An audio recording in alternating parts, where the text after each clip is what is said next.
everybody, and welcome to another E5 podcast. I am your host, Paul Mean, and I'm joined by my tag team partners. Introduce yourself, chaps.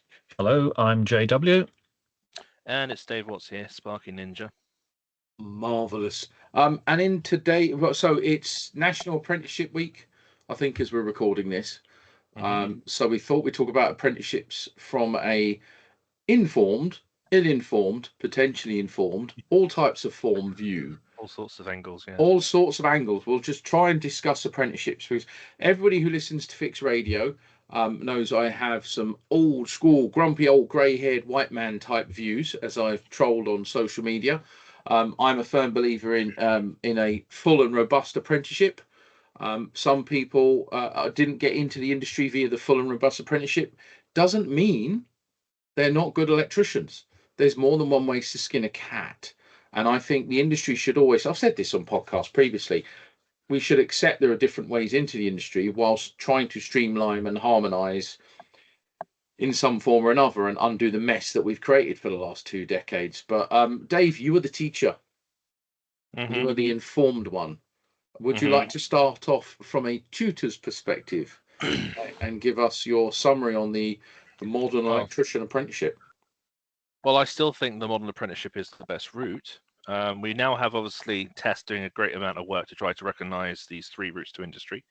Apprenticeship, formal apprenticeship, which is strongly recommended, self-funded, which is obviously what I can provide with Spark and Interest, where you do like the full-time diplomas or the part-time diplomas in your own time while you work, and then the experienced workers. But the apprenticeship is still the preferred route. Employer engagement is very, very important. There are some tweaks and changes going on lately. They're looking to add more funding, looking to change certain things with it.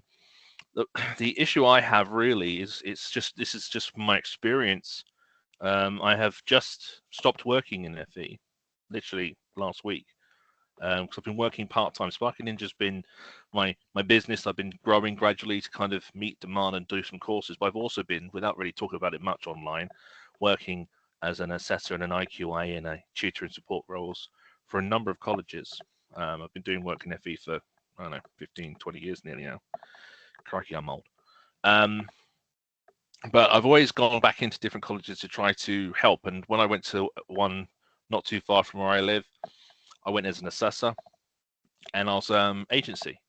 So you do your hours, you book in your time, and you go and do all the reviews with all the learners and stuff, and you try to motivate them, you try to inspire them. But there's an awful lot in FE of tutors, and there's an awful lot of curriculum staff, and there's so much work going on. The money comes in at the top, and there's so many people in this filter where all the money goes, and very little of it gets down into the actual college room that you expect to go in as an apprentice electrician. The tutors aren't paid enough, the resources are bare, and the quality is just really, really dire.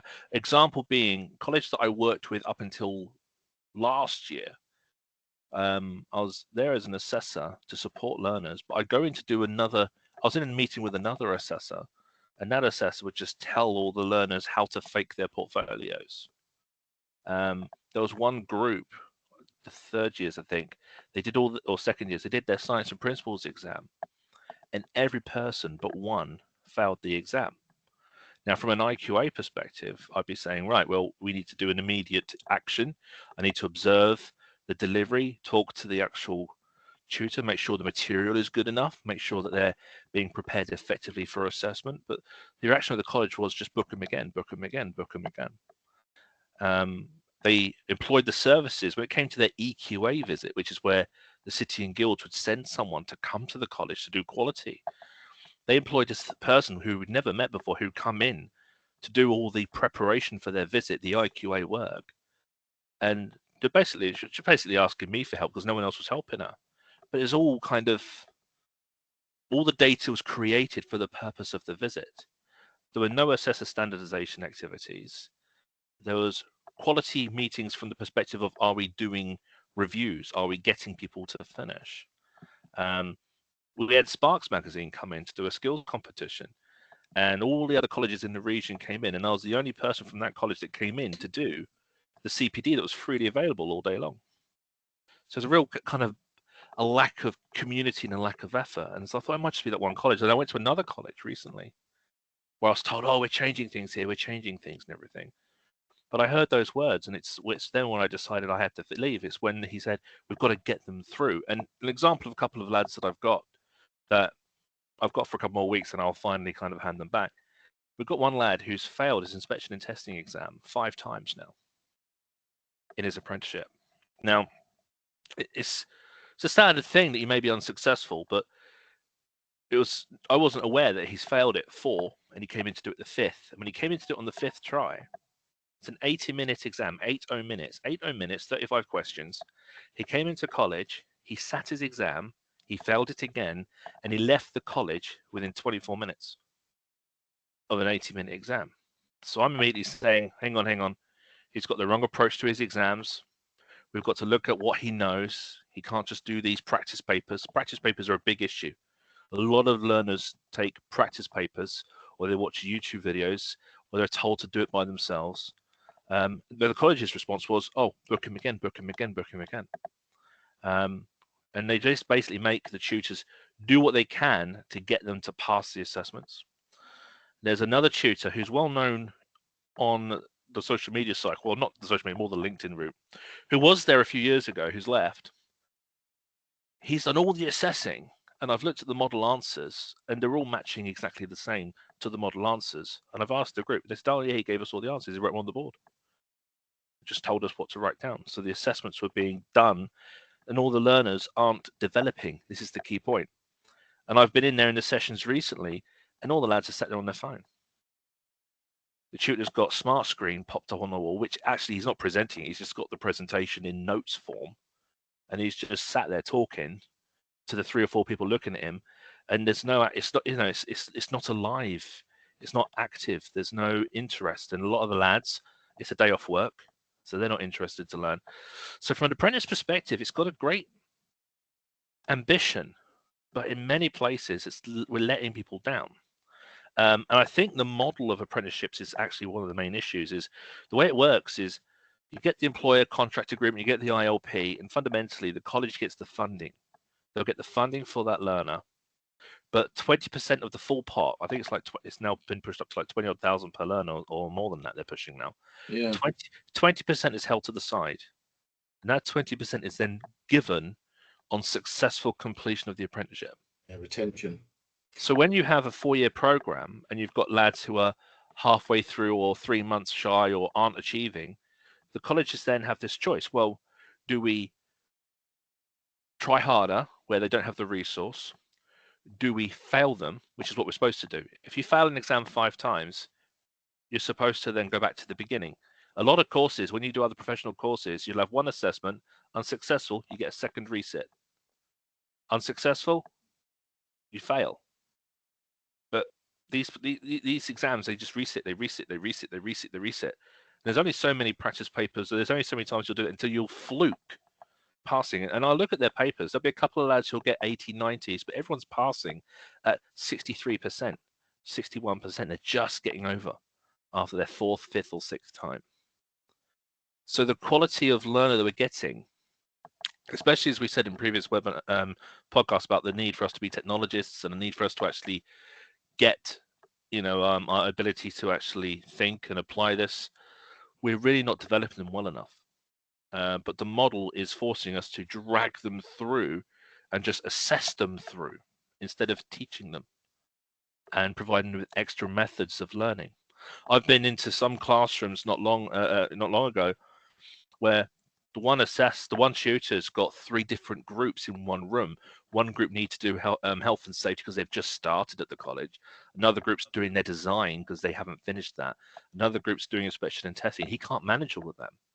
So when he's working on one, he'll have YouTube videos playing all day.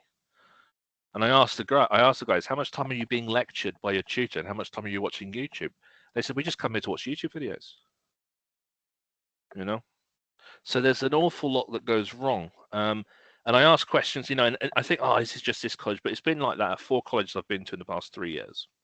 It's very similar. I also support colleges down south and in the Midlands, and what they have a lot of inspiration to do well, but they don't have the time or the resource or the staff to do better, and they're doing what they can with what they have. So I think the idea of the apprenticeship is great. I think the retainer creates a big problem. And I think there's not enough money coming through to actually pay tutors and assessors enough for you to retain quality tutors and quality assessors. So my experience is, when I work in private sector, people come on a course, they wanted to learn, they invest in the course, they invest their time in the course, they want to learn. On an apprenticeship, the majority of the time, not all the time, but the majority of the time, it's a day off work, they come in and they're not inspired.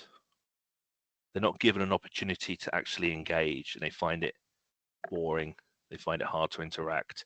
And if you don't get them with that right icebreaker at the beginning, you don't get them with all the boundaries set up correctly, you lose them, and then they'll just go through the 2, 3, 4 years. They'll just be passed through assessments, and then they'll just become like, unconscious all the way through their apprenticeship. And I'm seeing that with a lot of groups.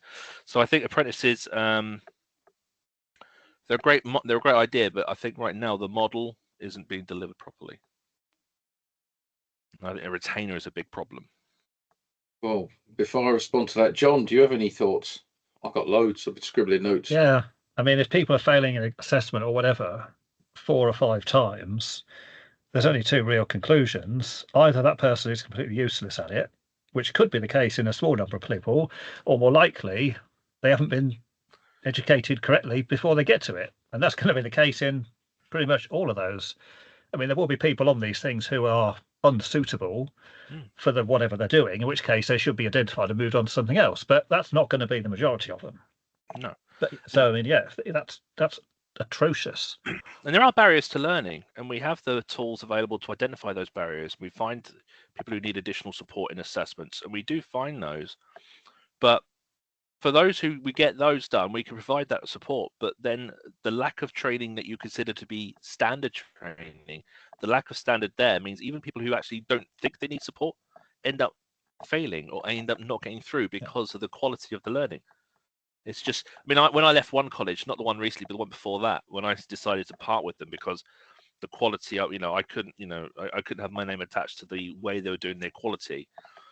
I was told by the curriculum manager, said, we've definitely identified your knowledge. We really value your input to the other tutors because you've inspired them to try things better. But if the college isn't going to throw a bit more money or give them more time to actually use them, then the learners are going to struggle and the training will struggle. Yeah. And if they're being given a big stack of past papers, just like go through this, look at this, well, that's not education, is it? That's just, here's some examples of what might be in the one you're going to do, but yeah, that's pointless. That's one of the things. I mean, it's like even like the 18th edition, I don't do past papers in 18th edition. I created a mock assessment because everybody does practice papers. It's become a thing. If they don't have them at the course I'm at, I'll find one online. And with some old websites that we've got, a lot of the old papers, the questions aren't up to date anymore. I remember I had one lad on a course once and he was doing really well, but he called me up. He said, I'm really, really struggling. And this has wound me up. I was up until 3 a.m. revising. And I said, what's the questions you're looking for? And he had some questions. One of them was about what the color should be for a firefighter switch. And I said, that's not in the 7671 anymore. It used to be, but now it's not.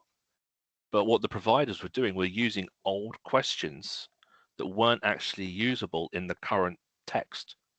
And that undermined the learner. It stressed them out. He was tired the next day because he got wound up by it.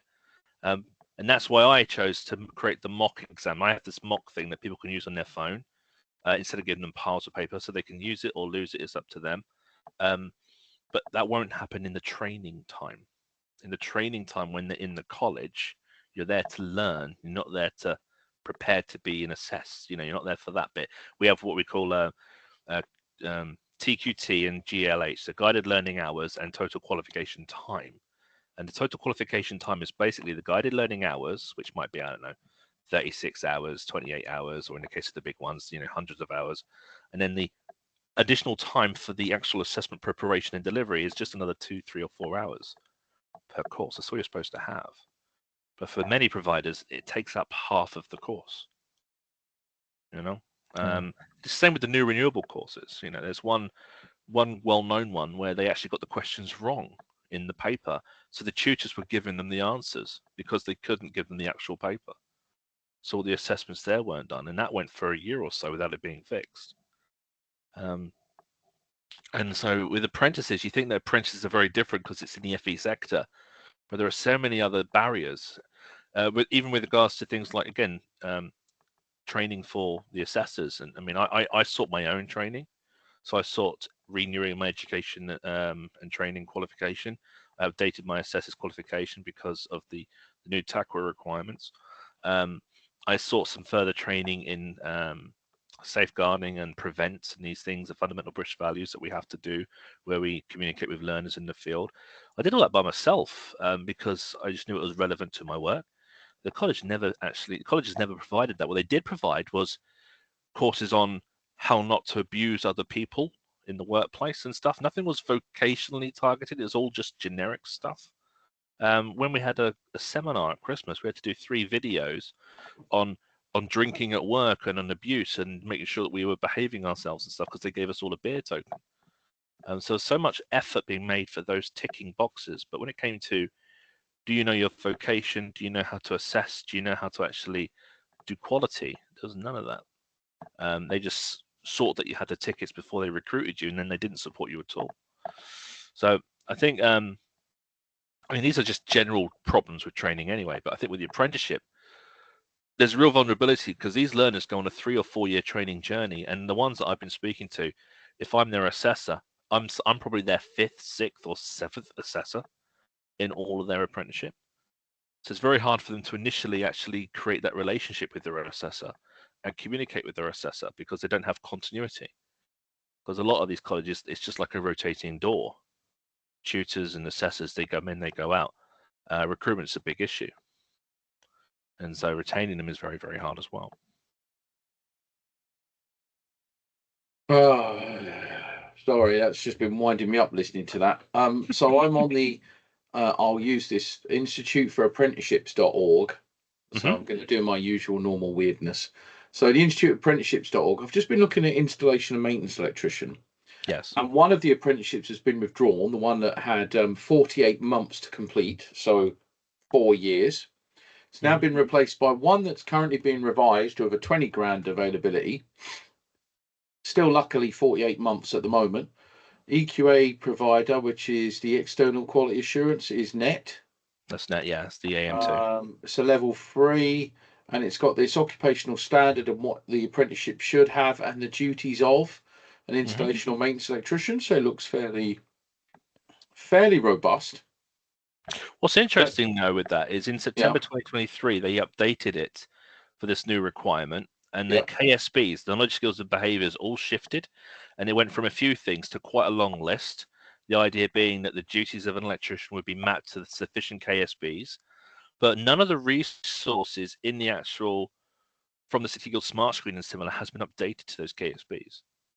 And when I went to one of the colleges and I started saying about these new KSBs, they had no idea what I was talking about. So here's a few bits. I'm going to be very controversial now, Dave, because I'm reading this. This says, as part of this apprenticeship, if you have a disability, physical or mental health condition, or other special consideration, you may be able to have a reasonable adjustment. The Equality Act requires employers to take a reasonable adjustment. When I was starting my apprenticeship, everyone called me old.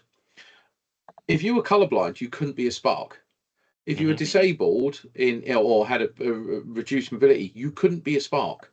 You had to be fit and healthy with good sound, good vision, good dexterity.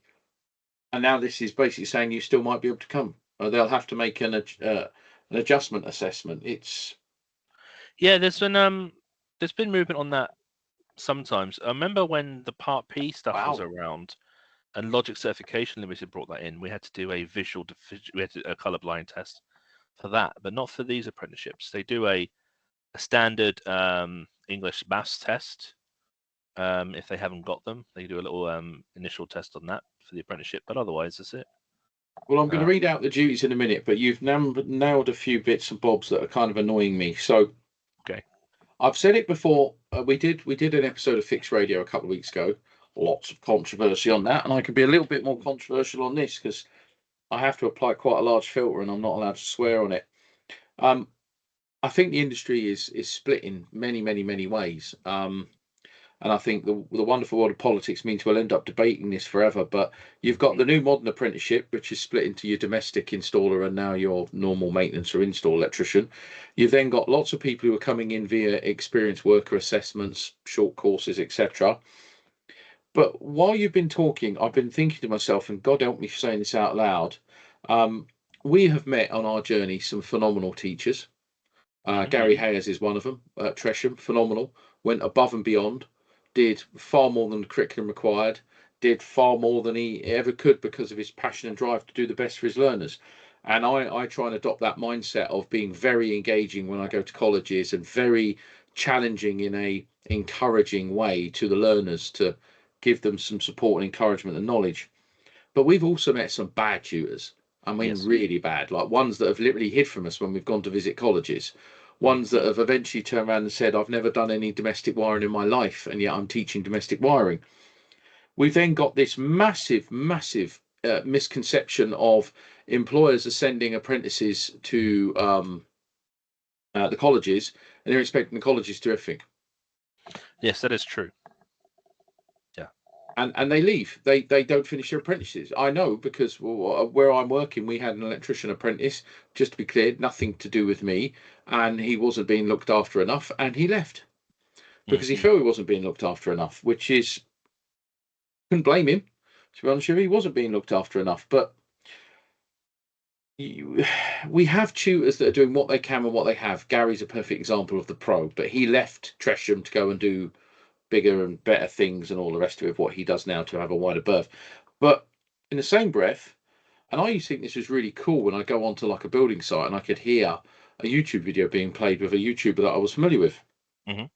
Are we at the point now where there is so many, and I literally lose count now how many influencers, YouTubers, podcasts there are, but there is so much information out there that it's gone from being a good thing, which I think it always will be for people, to a bad thing. Do you think too much YouTube is a bad thing?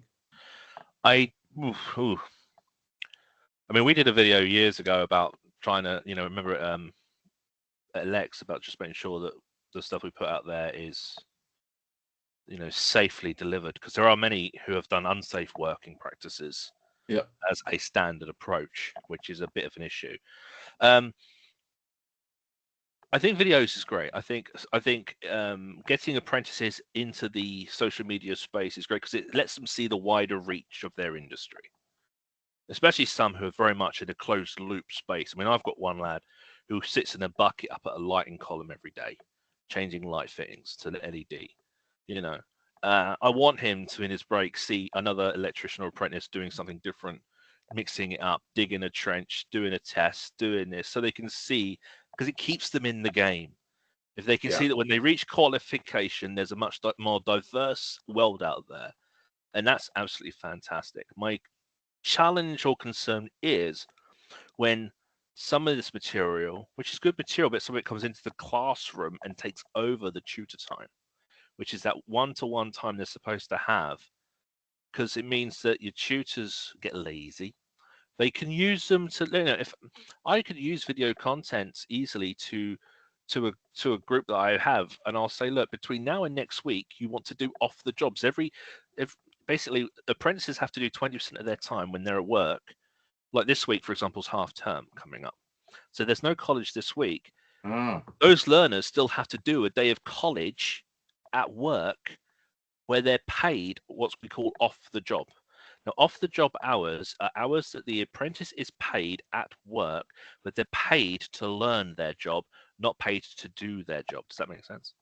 Yeah. So if they go to college, they're being paid to learn relative to their job. But if they've got a day off college, then they're still supposed to put the equivalent levels of hours, basically 20% of the time. They're supposed to put those in as off the job hours. That's what video is good for. And I say this to lads who are now no longer at college, but they're in their fourth year, because their fourth year, they don't go to college. They go to college for 3 years. The fourth year is the portfolio year, where we get the rest of the portfolio finished. We look at the EPA and the gateway ready for the AM2.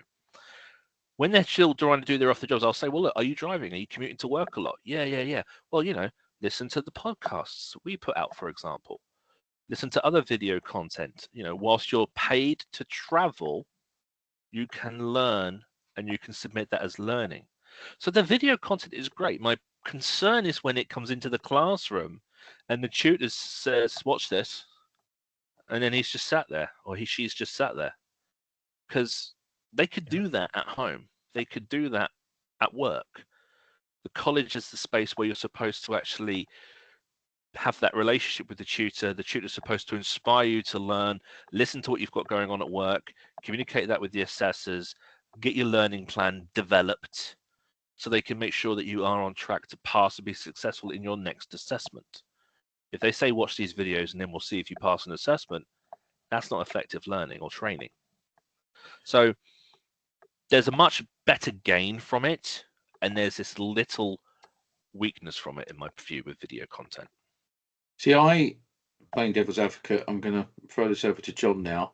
I've been to a few colleges where they'll immediately say to me, oh, there's a bit of a subject matter, and straight away we'll just stick a John Ward or Dave Watts video on. True. And I'm like, that's good because they're my friends. Awesome, wonderful. But then I also think to myself, how much are they doing this by? And I think some places, not all, are probably maybe doing too much. I don't know. I've always been cynical about these modern ways of doing stuff. But then again, I'm not about your stuff because your stuff's great and it's for the right purpose, the right reasons.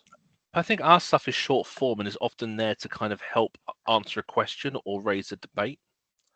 Yeah. You know, I'm not referring obviously to our podcast, which could be hours on end. I'm referring to a video with John showing SPDs. I mean, his 5 videos he did on SPDs is just fantastic. Biblical. And I've played that everywhere I've gone to because it's just better than I could talk about it. Because I'll over explain it. So, and I'll John, what do you think about colleges playing your videos and stuff? Well, I know for a fact it happens a lot because people have told me this, and they've had like, oh, we went into this and we just watched videos for 2 hours, sort of thing, which should not be happening. Because what's the point? They could say, like you said, they could watch the videos anywhere at any time. And then the other problem with videos is it's all one way. So if they have questions about something halfway through it, well, who's going to answer those questions? Because if they're just watching a video, well, there's nowhere to ask. And if they're in a college situation and the tutor's there or whatever, and they're just sitting there doing whatever they're doing in the corner, well, they're not asking them either, are they? So it's all very well watching them, but they need, in that particular situation, like in a college, they need someone who they can ask, oh, we didn't understand this, or what about this, or what about that? And they need to have someone there who can actually give them the answers. And if there isn't someone there, they won't ask, and then they'll get into the habit of not asking, and it will just become passive content absorption. And then you'll just get to the end of it, and they just will only know what was in that particular video that they happen to understand, and then they'll stop asking questions altogether. And then learning disappears. There are groups where I've seen where that is the case, where there was one where the actual group was taken over for a whole term by a workshop technician. It was just a guy who puts the screws and sockets away and tidies up, which is a very important role. Because I know another group right now where they don't have one of those, and the lecturer is expected to do all of that, and he has no time to do that. So I've known many cases where, you know, even someone who's just finished their level 3 is now starting to teach level 2 with very little experience. So there are many cases where you haven't got people teaching because they can't find them or they can't get the resource, and they will put people who can't answer questions in or don't have the experience, and they'll lean on videos, or they'll just, you know, it's not about knowing everything either. It's about saying that's a really interesting question, and actually then applying your own self to find the answer, to better your understanding, to then support the group and help that guy out, you know, who's asked a question. It's not about knowing it all and not being offended if you're asked a question you don't know the answer to. Yeah, because nobody knows everything. And the point is, even if there was a tutor there and they were asked it and they didn't know, the point is they can go and find out and then come back later and say, oh, well, here's the answer to what you asked yesterday or whatever. So it's having that person there that they can actually ask, and also being bothered to actually ask. So if they get into a situation where they know they can't ask them, then they're not going to ask them or anybody else after that. And they're just going to go there, sit on the chair, look at whatever they're going to look at, and go home, and that's it. There's no interaction. And again, remember, there are many great colleges with great tutors where none of this is, you know, this kind of scenario probably is very much not happening at all. But there's a large number, especially for what I'm seeing, and when I mention in certain spaces, I mean, I did a post on later not long ago, and a lot of tutors messaged me to say, and a lot of people messaged me to say that this is going on in our place as well. So there's a lot of issues, and the apprenticeship is a long journey, and it needs to work well. And the problem is, if it doesn't work well, if it's not stabilized, if the learning isn't there, because of that retainer, it's as if they'll just mass assess them, or they'll almost, again, I'm careful, well, I'll tell the truth, they'll manipulate the data to get people signed off. Because they, and again, my colleague I had recently literally said to me, we have to get them through, which means no one can fail. So I've been, as you know, around colleges with the IET. I've been to colleges with NAPIT. I've been to colleges with Gary Hayers and GSH. I've been all over the bloody, but we all have. We've all visited colleges and stuff, and we've seen it. And we've got 7 apprentices on my little railway that are all going to colleges around the southeast of Essex and stuff. And some of the stories you see and hear, stuff you see for yourself, some of the stuff you're told by other tutors. We've been to Northern Ireland, and I've spoken to tutors over there, and they're desperately fighting this. We've got to get them through by any means necessary, because it's an absolute false economy what's going on with this, forcing people. And the thing is how do I put this? You go to these colleges, you've got, I go in because I'm not a tutor, so I just go in, how can I help? Is there any knowledge I can impart? Anything I can do to show you? I was a thick idiot. I don't think I'm a thick idiot anymore. The world's your oyster. You know, failed all my GCSEs and all that stuff. But I go in there, I see the materials are old, they're shit, they've got crap to work with. They've got, they basically do past papers on the boards, and they're basically taught, get to know the rhythm and the narrative of the questions, and eventually it'll be common on a theme. So you have got that presumed pass just by getting them used to past papers, which is straight away failing them on their learning. So tutors that are shite are mitigating by helping these guys navigate what the foreseeable question set will be, which is fraud. It's a form of fraud. We're defrauding the learners and the industry. You've then got equipment that these colleges have, not just materials, but equipment is shite. I've been into colleges that were using equipment that I was learning, you know, breakers where when they put safe isolation on, they've worn a hole through the trip switch of the breaker because they've used it so much. You then speak to the learners and they're like, this stuff's crap. Some of them are lucky to be on sites where they've got equipment much better. And then I go to other colleges where 90% of the learners haven't got a fucking job, and they're level 1, 2, and 3, and they haven't even got a job. No experience, no nothing other than what they're doing for 2 or 3 days or 1 day a week in college. And you're like, so there's a mass influx of people chasing the dream that are going to fail. They introduced this They introduced these construction courses a lot long ago, and level 1s. There was level 1 electrical side of that. And I remember when I visited a college down south. They had this one of the lecturers, this girl. She's absolutely brilliant at AC theory. She's not really an electrician in the field, but she's absolutely top notch with her AC theory, and her delivery of it is great. But they gave this group of level 1s to her, and when I was on site, and she came back, and I was talking to how she was, and then weeks later, I was speaking to one of the guys on site, and said she came down the corridor crying, and this level 1 group just wasn't showing any attitude because they were basically told, "Oh, you don't know what you're doing. Well, go to college, do this course." You know, they didn't have jobs; they were just told, "Go to college, do this course," because there's funding pushing all that. What they're doing at the college then is they're taking that great talent, and they're making her have to sit in front of this group who don't want to learn from her, and they're exhausting her to the point where she may just leave, you know. And so colleges have to look at the value in the resource in their assessors and in their tutors, and they've got to protect those resources, because they'll just leave and they'll find either the private sector or another college. It's very hard to commit to colleges if they don't support them. I mean, the money, the 20% retainer, this is all apprenticeships, and it's just the corporate model, isn't it? Of the management, the senior management, all these different people, that all the money filters down. So it's the same kind of issue for probably all of the apprenticeships. But with the electrical one aside, it's if you can't keep a good tutor for a long period of time, the end is going to be very, very poor. You know. Yeah, it's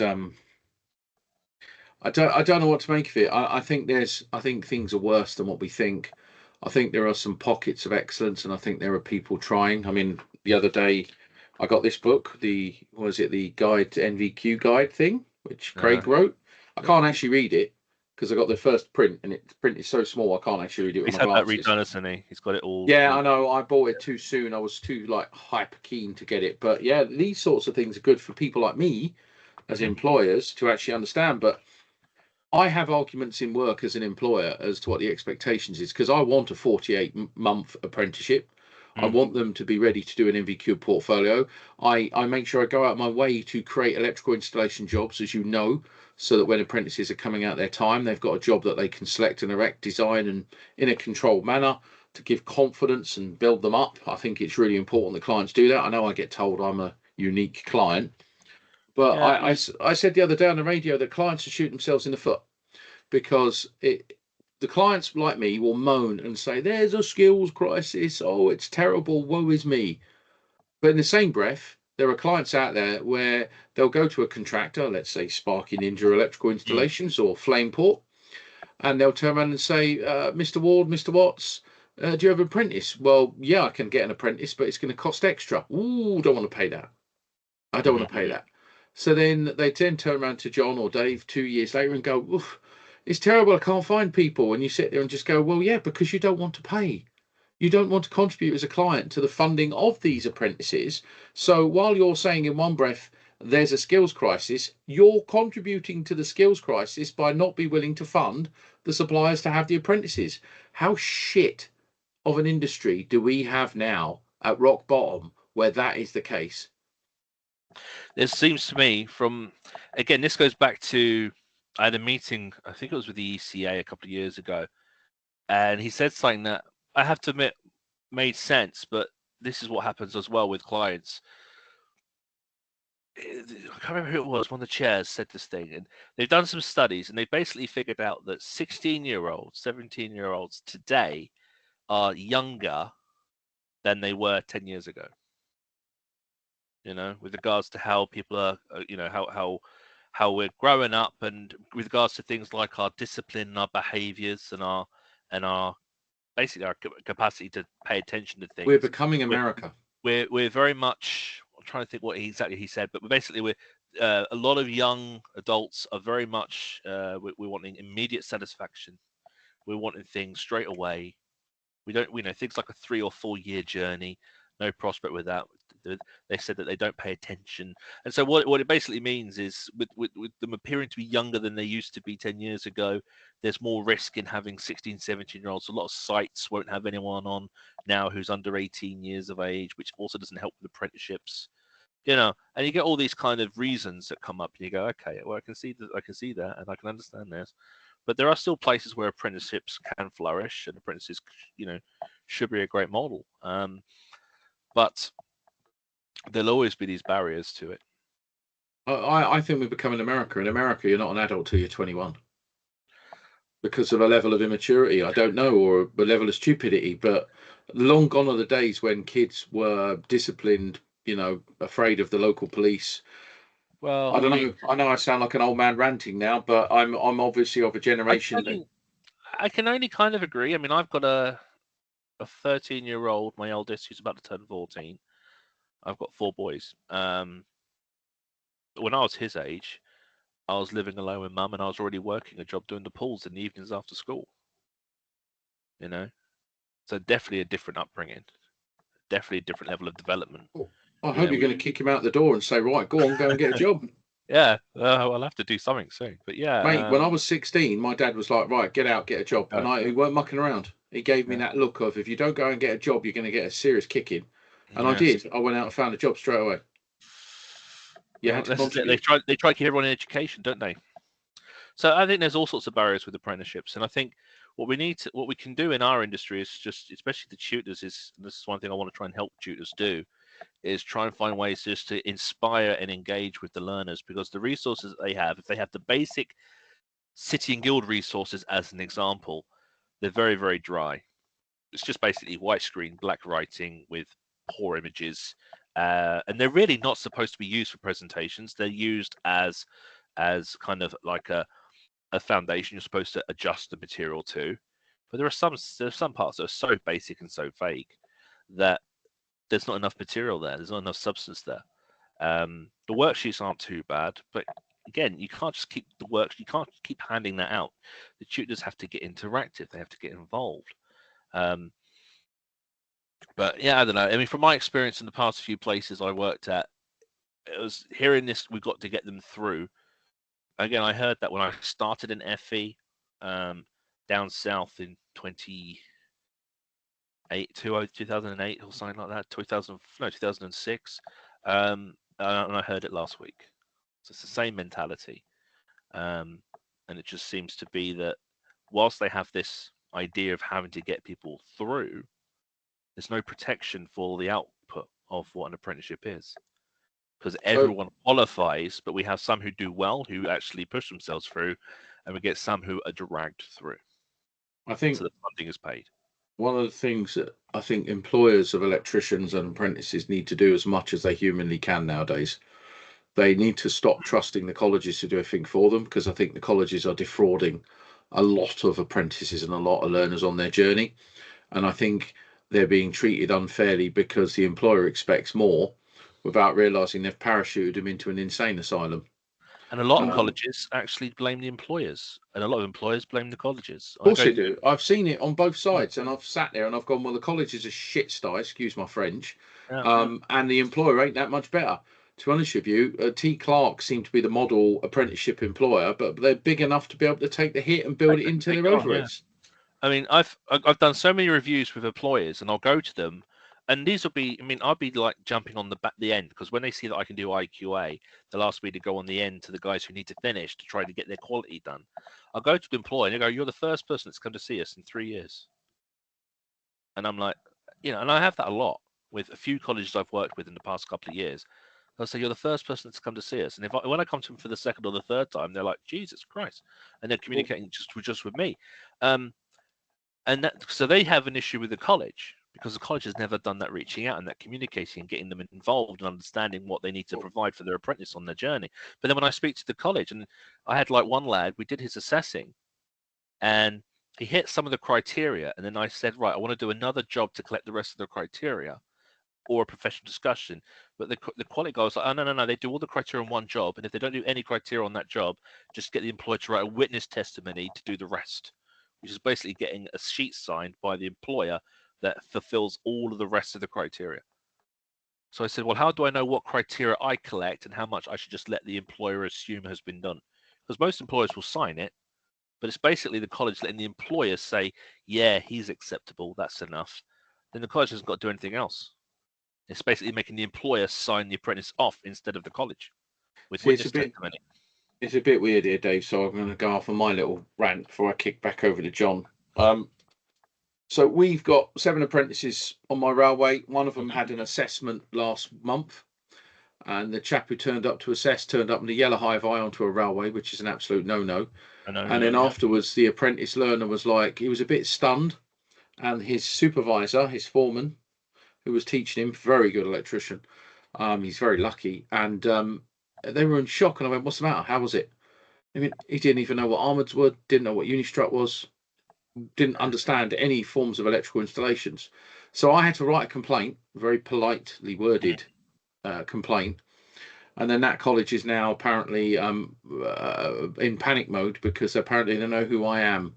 And I have said I want to go there. I want to meet all the tutors. I want to understand what sort of things they're doing for the learners, because you know me, Dave, I will randomly and regularly stop the apprentices, take them away from somewhere and have a sit down development conversation with them to understand their knowledge, understand what they've done on their learning journey. You've been doing that for a few years. I've been doing it since I started on the route. Since we brought every apprentice that comes on my railway, they get sat down, they'll get taught, they'll get encouraged, they'll get a kick in, they'll get the whole spectrum of experience. So by the time they finish them 4 years, they're a matured, confident person. But we're having to mitigate now for poor colleges, poor materials, old Q&As, YouTube videos, and all sorts of stuff. I mean, even one of my apprentices turned and went, oh, where we were at college, and all we were doing is watching Sparky Ninja or John Ward videos. And you're sitting there going, well, as John said, that's not really a learning thing real here. before. There's not engaging. It's John, talking about all this. Are you inspired to want to bring an apprentice on, or do you just not have the work? Well, it's because it's only me. Getting someone in is ridiculously expensive, and it would cost an immense amount of money, and it would take a huge amount of time because it's only me. So basically, I'm going to have to. It would, apart from the financial cost of it, it would be the time, because it's the supervision of even one, and you're like, yeah, everything's going to take twice as long. So it just doesn't work from that aspect.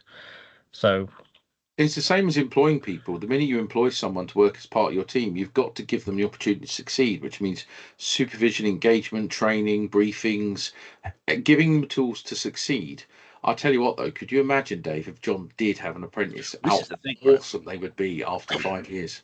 I know a lot of guys who are an apprentice with another guy, like a one-man band. A lot of the time, it's just to help the guy out with more manual labor, pulling cables, chases, and stuff. Yeah. Which would help John out. But as John has just said, well, John would want to do it properly. In other words, he'd have to take the time to also instruct and mentor, which would slow jobs down. So John's thinking about it the way that we hope all employees think about it, where I'll take this person and I'll actually put the time in to instruct them, to mentor them, to give them opportunities to safely try it. Which John's saying right now, it's not cost efficient. A lot of employers wouldn't think of it that way. They'll just go, "That's an extra pair of hands." Yeah, they're just doing it as general labour or something. Which is... You'll probably find a mature apprentice will probably pay you to work for you, John. To be fair. Yeah. Answers on a postcard. Yeah. Email John Ward if you want to be his apprentice and pay for the privilege. You'd have to pass a rigorous assessment of not being an annoying twonk. But I even saw this on. Actually, I posted on LinkedIn when I kind of retired from FE. So many people go wishing me well with all this. FEs are issues, wishing Sparking Ninja. But so many people mentioned about Sparking Ninja and you, John, about getting them through in FE and stuff. A lot of it has been mentioned, and I guess it's kind of a consequence of just putting content out there, isn't it? But I said in the post I did afterwards, I said, look, I'll help. I want to get colleges. I want to get some resources put together for colleges, just kind of like white labeled course material that they can then take away. Just give them more resources, more activities, more inspiration to do it. But I won't create video courses or videos for them to play. They can't just play videos in the training room. Supplemental, not replacement. Right, as John says, you can't ask questions to a video.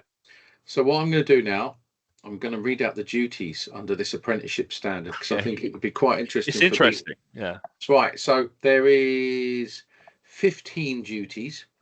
I'd like to know your just what you think. So duty 1, understand fully and work in full compliance with health, safety and environmental regulations, building regulations, industry guidance notes, relevant codes of practice, the requirements of the current edition of BS 7671 and other relevant standards. Your thoughts, JW and Dave? Right, well, that is a massive pile of stuff straight away, because other relevant standards could cover literally thousands of documents. So, yeah, I mean, all that is good stuff, but the amount of stuff in just that one thing is absolutely vast. Yeah. So it's not just ticking a box, not even close. It's fundamentally a duty that leads to the behaviour. We've got to show them the initial requirements of health and safety, understand what a system of work is, understand what a RAMS is. A lot of lads who are now level 3 finishing still don't know how to produce their own RAM. They'll just go, oh, have I got one at work, or is there one there? So we've got to develop those skills. Everything else in there is a life behaviour, because you'll never stop reading the guidance. So it's about that. The duty is to take on the initial understanding of how we in this country do health and safety, how we look, what matrix methods we have for assessing risk, how we document them, because there are a few different methods, bite eye assessment, risk matrix, and all these things, because you may go to a client that has a different method.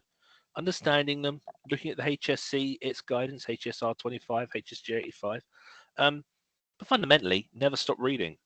So can I put a grenade under that? Because I am deeply offended by that statement. So the first line says, understand fully and work in full compliance with health, safety, environmental, building regs, guidance notes, codes of practice, requirements of the wiring regs. So full compliance, is someone taking the piss here or what? So you can't fully comply with all health and safety regulations. You can't fully comply with the wiring regulations. And if you had any engineering logic or reasoning, you would be able to navigate your way through the duties and obligations of the requirements and the regulations, not fully comply, because there will be certain things you will go, well, I can't comply with that because it's not reasonable and practicable. So whoever wrote the word full compliance, sorry, change it, because they need to be able to have the engineering logic or reasoning to explain how they would navigate the requirements of health and safety law, environmental regulations, building regulations, guidance notes. So I will comply with that. I won't comply with that. Why? Because I'm not spending £1 million to comply with something for 200 quid. That's fundamentally worded wrong, but that's my part on duty 1. So that's annoyed me.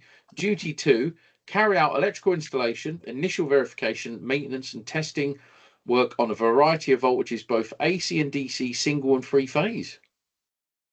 Yeah. So DC's included as well. Apparently. Yep. DC's in it. They just don't know how to touch it. I was going to say, but unless you're bear in doing mind- solar. Yeah. Now, this new draft of this new apprenticeship, the point of the main point of the redraft was to achieve a couple of things. The one thing was that new apprentices now have to have built into their root foundation of their apprenticeship the key requirements of renewables. So they need to know about EV, about batteries, about solar through their apprenticeship.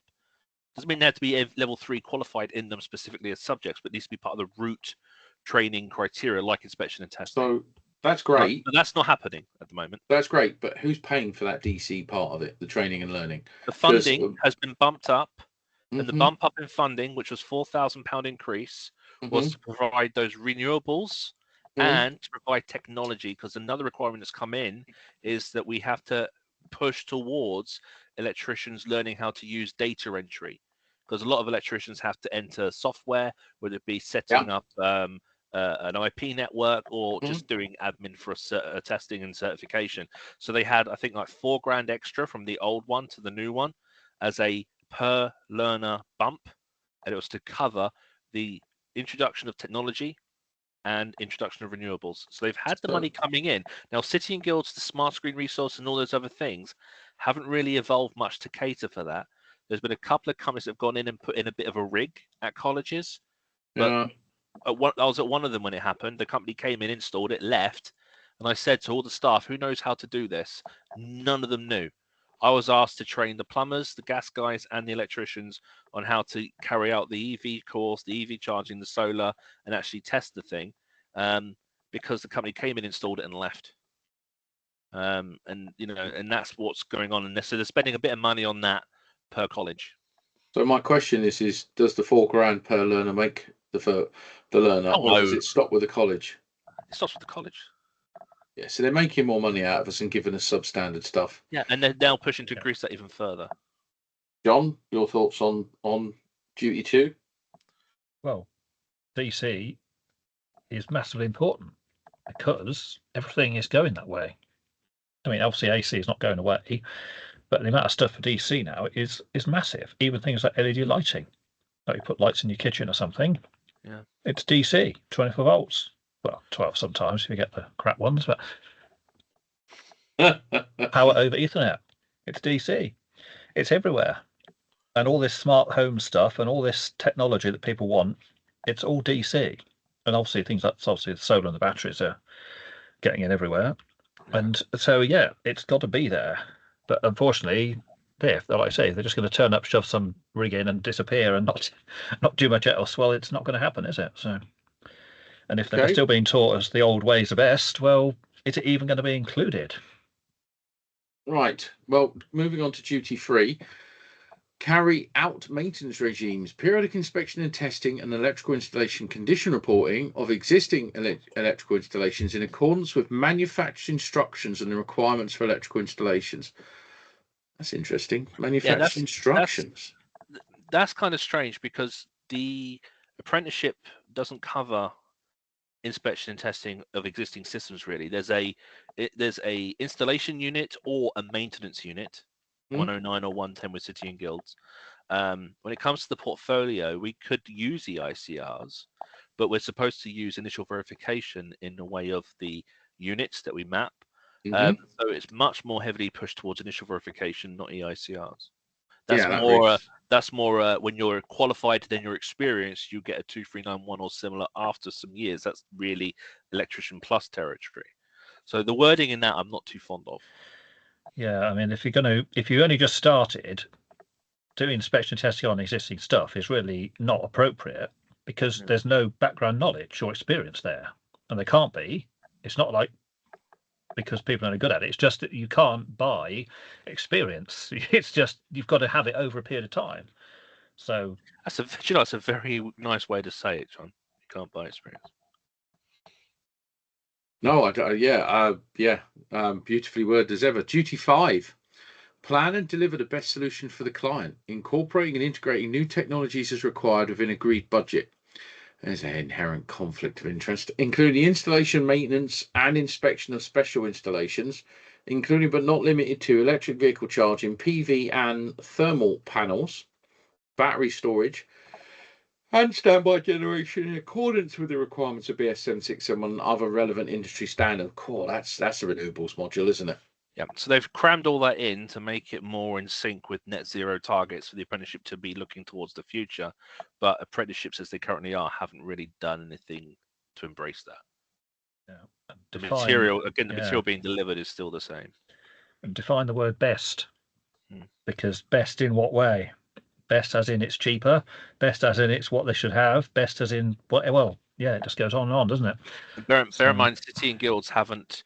I'm using city and guilds as an example because that's what I'm experienced with, it's what I'm registered with. But they've not changed the qualification.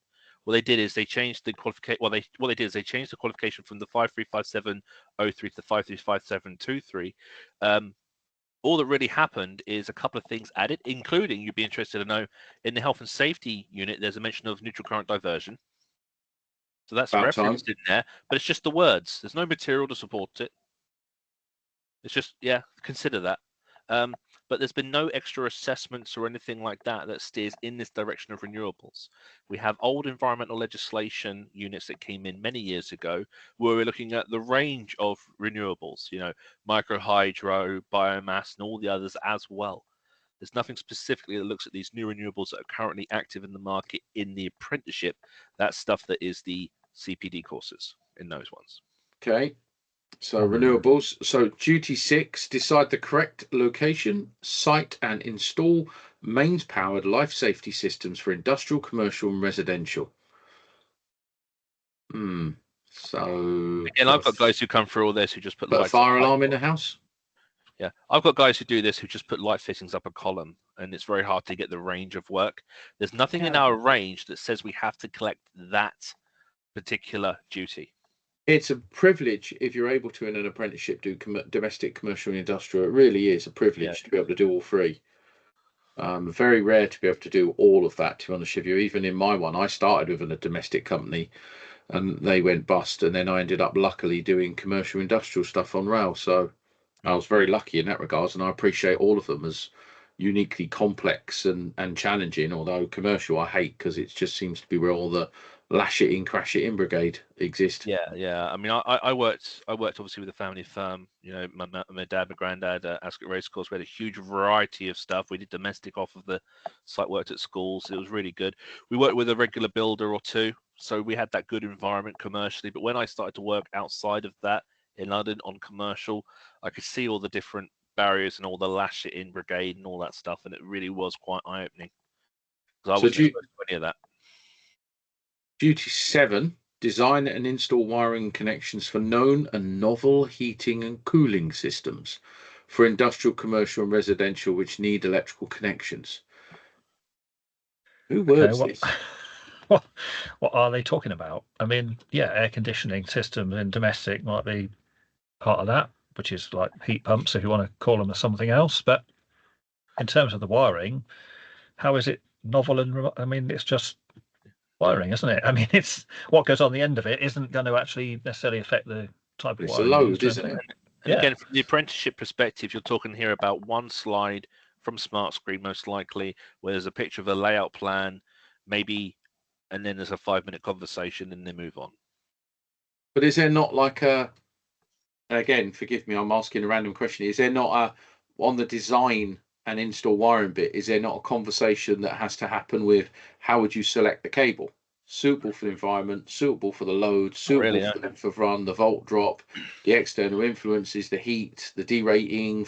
Is that part of the not really. They currently have a It's just- unit. They have a design unit that works on a certain design shape and form, but it's not embraced any of that technology into it. They could review it and update it and bring that into In all it. fairness, anytime I speak to a learner, the biggest conversation that stops the conversation is when you try to engage them on the external influences. Yep. They just hit a brick wall. I don't know if it's not taught correctly or what, but it just is a brick wall, and you end up going Appendix 5. What can influence that cable throughout the life of it? It's a simple question, but I think it's because of the decision tree. I think the decision tree that most of them have is what they're told at work, which is lights is this cable, power is this cable, cookers are that cable, bigger cooker is that cable, and they don't go, oh, okay. And you know, when you come to external influences, it's like, okay, IP44 or it's outside, put an armored in. I mean, the actual discussion doesn't go much beyond that, I would have thought. Yeah, basically, it's going to be open the on-site guide, look at section 7. There's the answer. Yeah, which is yeah. I mean, there's nothing wrong with what's in there, but clearly there's a lot more to it than that. So, yeah. Okay, well, duty 8, install cables within the fabric of the building for internal and external installations while maintaining the integrity of fire compartments.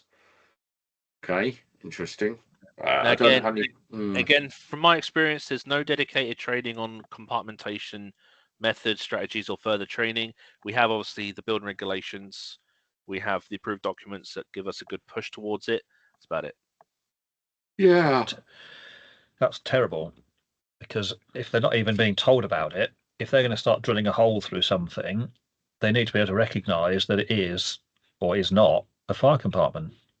If you go to a block of flats or something and you've got to put cables up a riser, for example, that's a fire compartment. It's one of the it's one of the reasons we've had such an issue with, you know, chapter 42 when we had this this dedicated escape route, and we started to talk about. I had a guy on the phone the other day about AFDDs, and he had a building where there was habitation 3 or 4 floors above, but they were in the basement level, and we're talking about compartmentation, and we're talking about, well, who's the building manager, and the difference would have been for him like £5,000 worth of AFDD selection. And I pushed it. I said, well, look, call the building manager. Do you know the building manager? Oh, yeah. I said, well, call them and ask if there's compartmentation that's going to be, good. Is there any breakage in the compartmentation? And if they can take on that they're happy, then you don't need the AFDDs. And it's as if you'd rather spend $5,000 instead of making a phone call. Yeah, and there's one thing on that particularly I've come across in that I've done a couple of these before. There's a particular block of flats where it's got an underground car park and the flats are all built above it. And they want various things put in the car park, like points for EV charging. And they've had other people in the past, like some years back, to quote for it. And they didn't want to do it because it would have involved putting cables up the service risers and then going through the fire barriers and whatever else. So they've actually had people come in and not want to do it because that's what it was. So that's how I've ended up with it, because I'll do it. But that's just so they obviously didn't have the knowledge, or just didn't want to get involved with it because they thought, oh, that's going to be a load of hassle. We're going to have to cut through and then reseal them all and make it all, obviously, with the integrity of it, whatever. So they just decided not to bother with it. Well, all that bit that you just said there about identifying the barrier, the level of time of the barrier, how to cut it, how to seal it, whether it needs to be remarked as an asset if the building requires it for that, all that isn't included in the apprenticeship at all. Yeah. And there is a hell of a lot of requirements as well for when you are penetrating through a fire compartment, because a lot of people, when you look up at a wall, you'll bring a bit of trunk in, and the first thing someone will do is they'll bring a bit of 20mm conduit straight in on a spacer bar saddle and straight down, not realizing that actually when it penetrates through the wall, you need to leave at least 100mm either side of that penetration, have a fixed lid with your bags and sealant around it, otherwise you're compromising the integrity of the seal. So you end up having a conduit 100mm away, setting it out and down and then onto the wall. And the amount of times I've had to go and say, look, you can't be doing that. But I don't think there's enough guidance. I don't think it's taught very well. So yeah, there's a lot. So just to add, if anyone listening to this who does tutoring or apprenticeships and has been doing that, then you're the people that we need more of, because that's exactly what we need. We need more of that conversation. We need apprentices to think about this and take these conversations even back to their employers.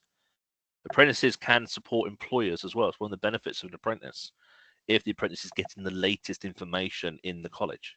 They are some great questions. I will give them that. Right, duty 9. Understand the need for appropriate consideration towards and knowledge of specialist requirements when working in historical installations and settings. Well, again, I mean, there's no dedicated training on that. It's clearly just experience. We're talking obviously about working in listed buildings. We're talking about things like certain wiring systems and stuff. I don't see that as listed buildings, mate. I see that as working on old crap, old red spot fuse boards, old asbestos boards, old. Well, you've got two different points to look into it on. You can look at it as old heritage buildings, because we've got to look at our wiring systems with old switchgear and stuff. Well, this goes back to like what John was saying on the Discord the other day about the lack of awareness of what to do if you have the flash shields and the asbestos shields and things like that. Do you know what I think? That should be in the health and safety unit about awareness of that. Dave, I think employers should write their own duties. When they start an apprentice, they should write their own duties that they can agree with the apprentice. This is what the duties we will owe to you throughout the 4 years of your apprenticeship, and tailor this accordingly. So, I mean, I would expect that there would be something like that down in the learning. Well, no, there isn't. There should be in the learning plan, but there isn't.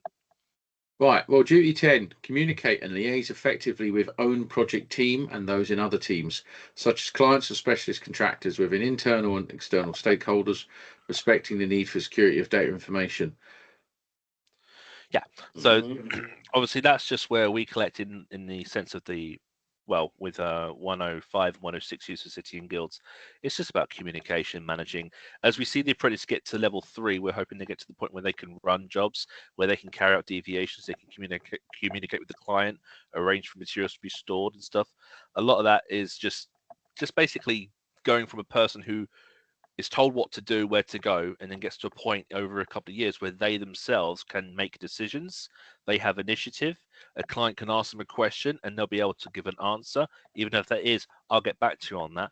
But it's just about that behavior development where they then become a independent person who can make a decision, who can communicate. Then when they're like that, they should then start to be able to work on their own. If we can't get them to that level of independence, they shouldn't be able to work on their own. And the whole point of the apprenticeship is for you to qualify as an electrician. And so that's one of the main things we do that in the it's one of the things that we look for with our behaviors. But we have this unit 106, which is about the planning. And from my experience, that unit is the hardest one to evidence. It's very hard for a learner to take a picture, because everyone loves photos of a conversation, of when I made a decision. So what they lean on, a lot of colleges, is witness testimony. They'll send a witness testimony to the employer, who will just say, yeah, he does all that, and they'll sign off. I will get onto that in a minute, Dave, because I'll get onto that at the AOB last bit. Duty 11. Understand the different types of novel technologies being developed related to electrical installations, including the smart grid, use of prefabricated products and components, plug and play, Jesus Christ, energy efficient lighting technologies, low carbon power generation, the Internet of Things, and how new technologies can be retrofitted to electrical installations. Yeah, I mean, there's too much range going on with this. This is the thing. The duties and the knowledge, skills, and behaviors with this new apprenticeship, it just went. And instead of being quite conservative in what they were saying, they were very specific. That's why you're seeing all these specific things being mentioned, but they're not captured individually. They're not captured. They're just maybe referenced on a slide at the moment. We don't have the resources in the assessments or anything like that for things like the Internet of Things or anything like that, even though they're supposed to have extra funding to support that. But a lot of it is just a slide on the wall and a discussion. Yeah, it's good luck trying to achieve that one, to be honest with you. Okay, yeah, duty 12. Restore work area and return tools and unused materials and equipment to a safe and reliable condition. To prescribe standards of cleanliness and completion of installation and maintenance work. Well, that's just standard behaviour. It's standard behaviour. You know, tidy up and put your things away and keep your things in order. That's old school bread and butter. That is exactly. Yeah. Okay. That is literally old school bread and butter stuff. So that hasn't been touched. Duty 13: prepare and complete relevant work documentations from quotation certification, including fault finding during commissioning, handover status in accordance with organisation policy and procedures, and any other relevant information and guidance. I think that's an old school one, because I was very fortunate when I was an apprentice. I was brought in my third year. I learned how to do takeoffs, how to price, how to get quotes from wholesalers, and just navigate. Yeah. It's a standard thing. We expect in the first year or so for them to be able to interact with the RAMs, review it, read it, talk about it, instead of just being told what to do.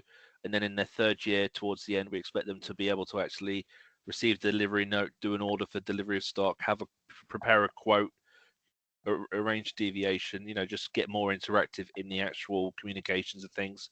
And we make sure they do it in a formal way.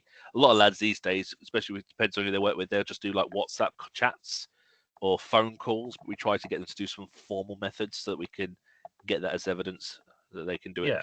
Because if they're going to move to another client or company, they need to know how to formally handle and communicate. Yeah, and there's nothing wrong with WhatsApp and other things for communication, but just writing a few words on it is not really the way to do it. Because I mean, if I do quotes, I send it WhatsApp. I actually do the quote as a PDF and then send it by WhatsApp. So it's exactly. There it is. So it's not just put a couple of words in a chat and hope they're going to read it, which is not really the best thing to do. So. So I agree. It's a pretty basic one. It's been there a while. Well, duty 14: understand how to plan and project manage typical electrical installation work to maximise quality of outcome. I think every contractor that I know has apprentices that are good ones. They do try and give them something to work with, something to mould and make their own in a controlled way. I don't have any issues with that duty. It's one of the last things that we look for, is the ability for them to be able to run a job and also themselves make a decision as to who can do what. So if you've got an apprentice who's like a third year or a fourth year, may have on site a guy who's coming to do data, may have on site someone who is another apprentice, and I'll discuss with them, well, what can they do, what can't they do? How are you deciding what they can do, what they can't do? So, whether it be regards to their experience or they decide to observe them for a period of time. So it's just making sure that the skills that the initial electrician who employed them, they are able to actually use them as well, so they can manage themselves on site effectively. Yep. And last one, duty 15: develop and maintain skills in using a range of practical and workshop skills, selecting and applying appropriate materials, equipment, technologies, and processes to install or maintain electrical installations. I think those last few are just bread and butter stuff, basically. They are, and again, this is definitely something where some colleges are stronger than others with regards to the amount of chance they get for practical skills. For the ones I've seen, one that I worked at, it actually would have they'd have an afternoon in the workshop, which was great. They'd have the morning in the classroom, then in the afternoon they'd be in the workshop every week. And they'll just be doing containment, they'll be doing cables and clipping. They'd have every week there'd be a session in there. Another college I worked at, they were in the workshop with the training room. So it wasn't that there was a training room or a workshop, it was in the same space. But you'd have everyone sat down, and you'd have the tutor in the workshop with one or two, so there wouldn't be an effective switchover. But the actual workshop was only really for assessment. It was a demonstration. Right, now you do it. Now put that on the wall. Right, you're assessed. So there wasn't a lot of repetition of practical skills. And it's the repetition really where, especially for some who don't get a range at work, it's the repetition that they need so they're effectively prepared for the AM2. And this is where a lot fall short, which is why the AM2 preparation courses are strong.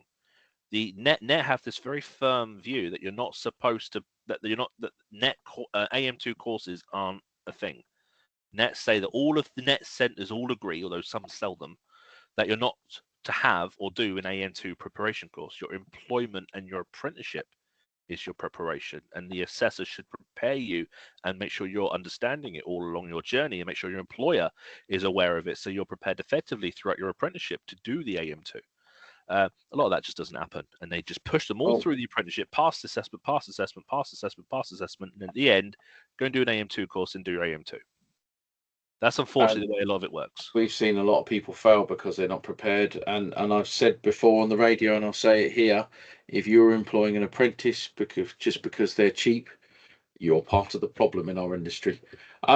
Just kind of summarising those duties, I think they could be rewritten. I think they've been in part. I think they were just butchered. They were a bit, yeah. Yeah, they look like some bits of old school, some bits have been butchered.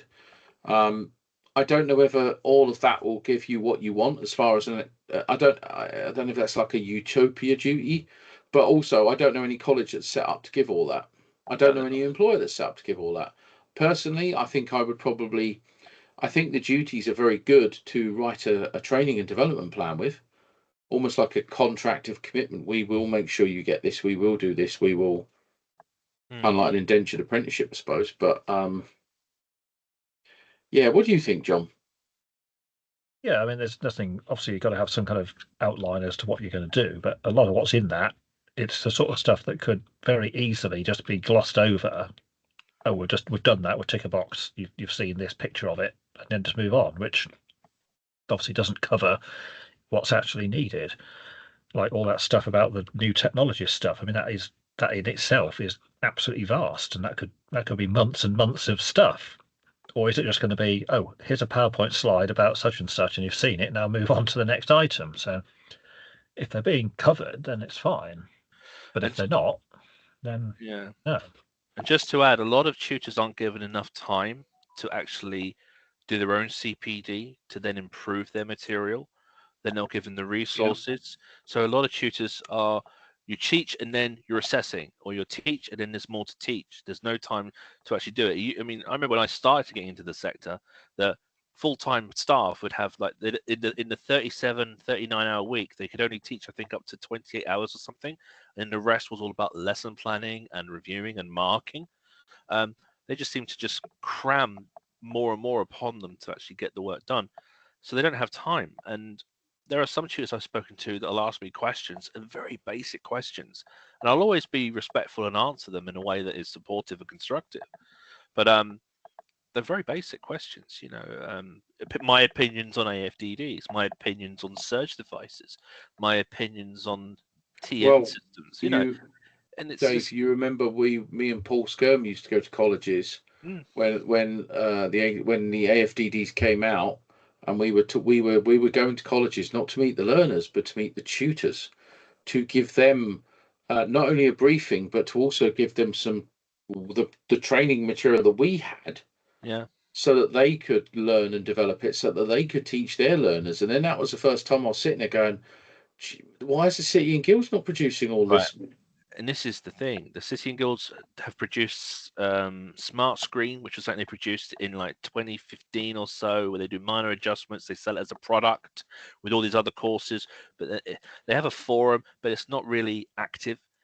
They don't really provide real-time support like that, and they don't really have a organization that gives them that support, gives them the regular updates like what you're providing with AFTDs. But they're the City and Guilds. Yeah. Surely they must do. No. Okay. Well, they've got books. They've got books. They republish books. For me, the City and Guilds is basically a phone in the office that doesn't answer when I ring it. Fair enough. Right. Well, I think that's enough rambling about modern day apprenticeships. It's a minefield. We'll do the last any other business. John, you can go first. Final thoughts. Yeah. Well, if it covered all the stuff that was listed, then it'd be fine. But it doesn't, does it? Because of practical time constraints, money constraints, and all the rest of it. And if people are just going to colleges and just sitting there watching YouTube videos for 3 hours, well, what's the point? Because that's not learning, is it? But there you go. No. David, final thoughts? Final thoughts are, I mean, the problem stems all the way up to the Department of Education, really, or whatever the new things will become soon. Because iFate is transitioning to another thing now, so they keep transitioning after periods of time. But the retention creates the problem, because the retention creates this issue of we must get them to the end so that we can get the rest of the money, which makes the journey more focused on the actual achievement instead of the quality of the journey. So the quality of the journey doesn't matter as long as they're achieving. And when it comes to quality assessing and these things, everything is vulnerable. Everything is up to, everything can be manipulated. Everything can be corrupted to meet the, to meet the data, to get the fund. It's just, there's too much vulnerability, and it's very hard to actually, even for the guys I know in the sector who try to do their best, there are people who are 3 or 4 levels above them who are, the chief principals and the deputy chiefs and all these of different sectors and skill, construction managers, who aren't at all really bothered about the quality or the subject, and if they have the latest technology. It's more about what are the numbers, how many learners, how many are passing, will they achieve, when will they achieve. It's all about numbers in and achieving, and that's the tracked metric, really. And so they'll then pay off that to the assessors and to the staff. And I mean, I spoke with one last week, and it's February. He's got a new learner next week. He's got to take a new learner, enroll the new learner. He gets the new learner in, who's supposed to start back in September, but he's now got to try to deliver to that person whilst carrying on with the group he's got, and they expect miracles from these teaching staff. And they don't pay these teaching staff. They don't pay them at all. And they don't respect them. They don't pay them at all well. They expect too much of them. And to put from my personal experience, they get treated like crap. I've gone into many, and I've gone with optimism to inspire them to do better. They've really reacted well, but I see all the problems is the people above. They don't listen. They'll open the doors. They'll claim publicly, yeah, we're great. They'll let people come in, take pictures and all that stuff. They'll say online, we're good where we are and all that stuff. But I'll have their staff then tell me what they're really like. And it's just, it's the way it works, isn't it? So it's very hard. It's very hard to trust an apprenticeship. And it might be that in the future we have to have apprentices rely on the likes of a John Ward video. But we can't rely on a John Ward video, a GSH video, or a Spark and Ninja video or similar for the entire apprenticeship. No, it's not what they were about. I know that Learning Lounge have worked with Electrical Safety First. They've produced some free material for apprentices as well, which is great. It's great to supplement, but this has to be supplemental. It can't be a replacement of. Yeah, my tutors were very inspirational, very intelligent people, very determined to make us as best as we could be. I think as we were younger, we probably didn't appreciate it as much as we could, but I certainly do now. Yeah. I think this has probably been one of the more interesting ones we've discussed, because I've actually learned a lot, and this is making me sometimes just focusing on the subject matter that you're at the distant cusp of makes you want to refocus and do better. So I think one of the things I'm probably going to do is have a chat with some of my suppliers about their apprentices, and also have a word with my own, because I've got an engineering apprentice as well. I think it definitely needs to be a more conversation about outcomes and expectations and behaviours and the duties of both parties. And I think from my perspective, I've got a load of tutors who speak with me online. They confide an awful lot of information to me. Of course. I mean, that we both get an awful lot of people talk to us about stuff, and we don't make anything public. But I know that a lot want to do better than they can.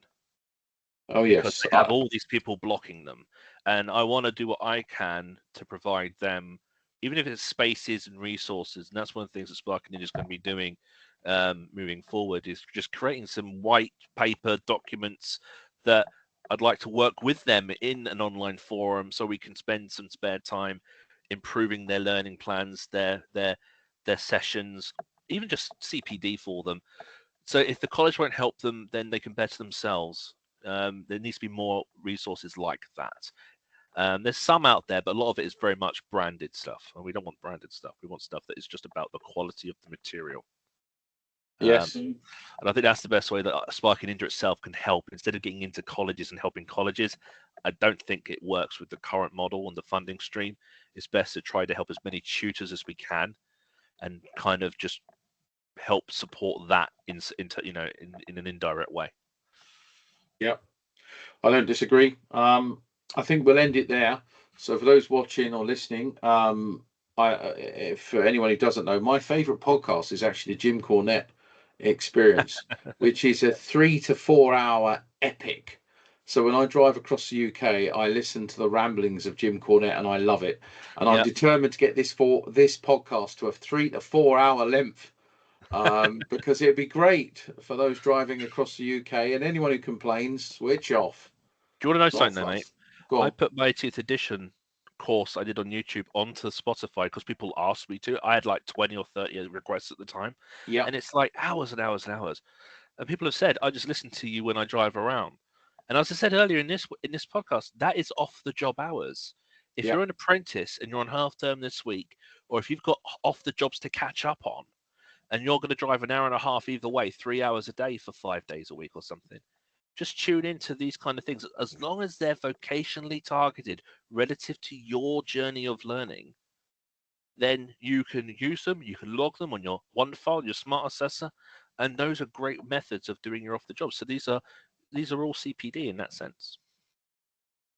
Yep. I totally agree. Right, we'll end it here then.